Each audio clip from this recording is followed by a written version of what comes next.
Here at our annual New Year's Levee, celebrating the new year, a tradition where councillors and the mayor meet residents for as long as they like to talk about our city, talk about the future. So it's always a special afternoon. Thank you very much. It is such an honor and a pleasure to attend Mayor Patrick Brown's New Year Levee as the new president and vice chancellor of Sheridan College. On behalf of all of our staff and students at our institution, we wish you a very happy new year and a remarkable 2026. Thank you.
And to our special guests, His Worship Patrick Brown, Mayor of the City of Brampton, and esteemed regional and city councillors. And on behalf of the Mayor and Council of the City of Brampton, it is my great honor to welcome you to this New Year's Levee for the year 2026. Milestones, like the changing of the year, are typically a time for broadening our perspective, both of our past and, more importantly, our future. We do this as individuals and as communities, such as the great city of Brampton. There are few times in recent world history where there has been more uncertainty about the future than there is now. The future of our youth is being set against a backdrop of accelerating environmental changes and teetering global conflict. The unique and powerful diversity of Brampton itself makes our communities something of a microcosm for that uncertainty, which is why those mandated with steering our local destiny put great emphasis on the city's responsibilities to the environment and a future for our youth. The passing year speaks well to Brampton's commitment. Initiatives like the Brampton Business Climate Action Program, Grow Green Festival, Brampton Transit Electrification, the Youth Wellness Hub, Youth Cricket League, Brampton Youth Pass, new library branch and book week, a new 5-year youth engagement strategy, and even our first traditional Indigenous powwow back in October, all turn those values into meaningful action. May that forward thinking continue into the new year and beyond. Levees like this one are the opportunity for citizens, such as all of you, to approach your community leaders and convey to them your own values and visions for the city of Brampton while that milestone thinking prevails. Yea, let it be known that you are encouraged to share with each and every one of the council members present a snapshot of what values are most important to you. Knowing your values are what allows them to shape Brampton's values. proclaimed this 10th day of January in the year 2026. Bonjour, Tanisi, Wache, Salut, Assalamu alaikum, Namaste, Sarit, Sat Sarit Akal, Shalom Aleichem, and God save the King.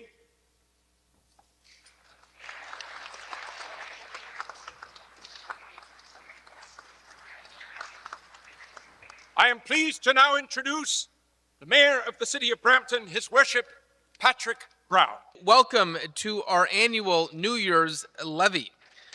I want to recognize the members of council who are here. I see we've got Councillor Tour, Councillor Power, Councillor Fertini, Councillor Brar, Councillor Santos, Councillor Medeiros, Councillor Passante, Deputy Mayor Singh. And I'd be remiss not to recognize, we have my friend, former Mayor Susan Fennell here. Give us a wave. I saw her there in the back. And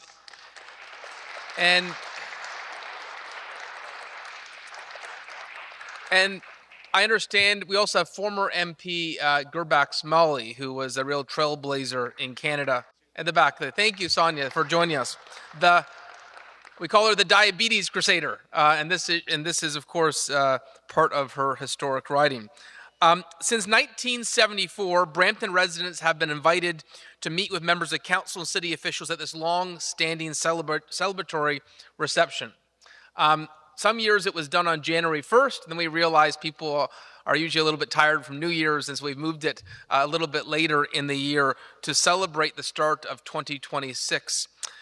It is a wonderful tradition, and we look forward to it as a chance to celebrate the past year, look forward with optimism for the next year, and really, this was set up to make sure that residents had a chance to come, to shake the hand of their elected official, to share their feedback and ideas. And I just think it's a beautiful tradition that really speaks to being connected as a community. Brampton has seen tremendous growth and success in recent years, and we celebrate that success. And so when I have this annual address at our New Year's Levee, I look at the progress that we see in our city, the challenges we face in that opening address before we begin the festivities. But as I look back at the last year, we've had some pretty special moments. Actually, in this very atrium at our city hall. Earlier this year, in February, the provincial government announced their commitment to build our tunneled LRT. This is the largest transit investment in Brampton history. The LRT, which is being built on Main Street, is going to connect all the way to downtown Go. It's not going to stop at Steeles. It's going to be tunneled right into our downtown. This is a massive investment, and the government of Canada, the federal government, in March, made the same commitment to fund this major investment in higher order transit in Brampton. So we celebrate in 2026 the commitment to build modern transit in Brampton. And so, Sonia, it's appropriate that you're here because we are grateful for these partnerships. So the LRT is coming. And of course, this year we also had the groundbreaking for our second hospital, something that we've been campaigning for, advocating for years. If there's ever a city that deserved a second hospital, it's the city of Brampton. Our hospital, Brampton Civic, is over 100% every day. And this new second hospital has become much more ambitious. Initially, it started as a $300 million project. Now it's up to a $2.3 billion project with over 250 beds, a full-service emergency department, a special focus on aging and Alzheimer's, mental health. We can't wait for the doors to open for our new hospital. So that was a special moment when we had the groundbreaking on the empty field next to the Old Peel Memorial. So we celebrate the new hospital being built in our community as well. And I should note, the healthcare workers, the physicians, the nurses, everyone that works in that building, they deserve that hospital, that new hospital, as much as anyone too, because they are just so busy and they do such incredible work. It's also a year where we've really put an emphasis on public safety. You know, we have seen the challenges of transnational crime. Everything from cartel activity pushing drugs into Canada to international crime causing extortions in our backyard. And this year, we hired the most new police officers in our city and region's history. 300 new police officers with the PRP. And I want to thank the deputy mayor in particular, who has been very vocal when it comes to extortions and how that is something that we do not accept in Canada. So thank you, Harkirat. Round of applause for Councillor Singh, Councillor Toor, Councillor Brar, who are all quite vocal on that. I should also note we now have the largest intimate partner violence unit of a police force in Canada. 5 years ago, we didn't have a domestic violence unit in Peel. Now we have 71 officers saying we do not accept domestic violence in Peel region. It's not something that we can accept. And I want to thank Councillor Santos and Councillor Brar, who really spoke strongly and passionately about the gender-based violence epidemic that we see in Peel region. A round of applause to those two great councillors. We also launched our residential rental licensing program to make sure that everyone has safe housing. That if housing isn't safe, it's not something we're going to turn a blind eye to. We have this important conversation on housing in Canada, and Brampton has helped shape that conversation about some of the challenges and pressures that we face. And so we've seen a massive expansion of bylaw to make sure that we have the tools to respond to the complaints we hear from residents. I also want to note that we are seeing some of the greatest investments in recreation in our city history. And I say this with a smile because I really believe that if you build a healthy, active community, that's preventative healthcare 101. If we want to avoid ending up in the hospital, it's about leading those lifestyles where kids don't have to watch TV, they can be out enjoying a great local recreational amenity. And I look at this council, and they have been so passionate about making sure that we have great amenities in their wards. I look at the deputy mayor and Councillor Toor. Councillor Toor was grinning ear to ear when we announced the expansion of Gore Meadows, which is a pretty significant expansion, over $20 million, new amenities, new cricket fields, and that's just some of the many new expansions in the East End. And Councillor Power, you would not stop talking about the Howden Recreation Centre. He made us add a library to it and an additional $10 million. And I know Councillor Fertini and Power will attest that is a recreational amenity that Wards 7 and 8 very much needed. And that process kicks off this year with the new Howden Recreation Centre. Councillor Brar and Paleshi were the greatest advocates in the city for the new Embleton Recreation Centre. You may not have heard, but the largest new recreation centre in the city is coming to Wards 2 and 6, and that groundbreaking just happened recently. And of course, Councillor Santos is the chair of our Community Services Committee and loves recreation just as much as I do. And Councillor Vasante and Santos have the Century Gardens Youth Hub, the new Atiba Hutchinson soccer court, and of course, Chris Gibson is being completely redone, and that should be opening later this year. And then, of course, I look to our downtown with Councillor Medeiros and Keenan. You've seen the massive retrofit of the Susan Fennell Recreation Center. I think Susan likes the name of that one. And then you look at the new parks, whether it's Moncton or others, we're seeing recreation enhanced in our downtown. I love all these outdoor ice rinks, though. You see these outdoor ice rinks, how busy they are right now? Kids loving it, and we're seeing that. Moncton Park reminded me of that because, of course, there is the new rink there.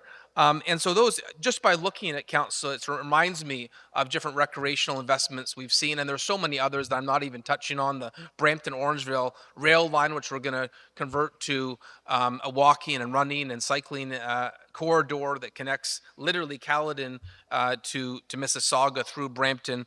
And we want to make sure that we've got the best recreation amenities in the country. But we're trying to do so with taxpayers' affordability challenges put on the forefront. And I'm happy to say we've maintained our AAA credit rating, the highest credit rating a city can have. and we've done so with among the lowest property taxes in the GTA. We're going to continue to make sure that Brampton is an affordable place to live. So thank you for loving our city. Thank you for the fact that you show up today shows that you care about our city, that you take an interest in our city. And the best thing for a democracy is residents who care. And that's you. I also want to thank members of the Brampton Legion who we have here, both Bramalea and the downtown. Thank you for honoring our veterans. And this, I should note, is the 100th anniversary. The 100th anniversary of our Brampton Legion, and Henry is going to remind us of that all year long because we want to celebrate having some of the most amazing veterans in the country here in Brampton, and we're proud of their legacy and contributions to the freedoms and democracy that we enjoy today. Wonderful to see you there in the front row. I also want to thank the Brampton Concert Band. They're always here. They always make this event. It's part of protocol. They're incredible, so thank you for your assistance today. I also want to note that after this formal portion, we're going to have refreshments from 2 local businesses right next in the conservatory. Occasions Treats, a local business that makes desserts, has a huge array of festive desserts for you to try. And then Segovia Coffee. If you like caffeine, they make great coffee, and they're in the downtown, and they're supplying the coffee today. So thank you to Occasions and Segovia for being part of this tradition. Now, winter levee, we like to add a little bit of skating in too. So if anyone brought their skates, later today at 4 p.m. at Gage Park. And by the way, how beautiful does Gage Park look in the winter? You see those lights? Anyone that drives in our downtown at night, I always hear that feedback. You know, that's a bit of a hidden jewel. But we've got NHL alumni Cody Hodgson. He played for the Battalion and, of course, in the NHL with Buffalo. He's going to be skating there for our levee. And Olympic gold medalist Renata Fast, who is going over to Milan to represent Canada, is here for the skate. And a star of our local PWH team, the Toronto Scepters, we have Maggie Connors, who's here for the skate. And just in case you don't get enough caffeine from Segovia, we've got Concord in the City coffee truck that's going to be over at Gage Park too. So we want to make this a wonderful afternoon for residents to enjoy the new year. And with that, thank you for joining us today. Let's celebrate a great 2025 and an even better 2026 to come. Happy New Year.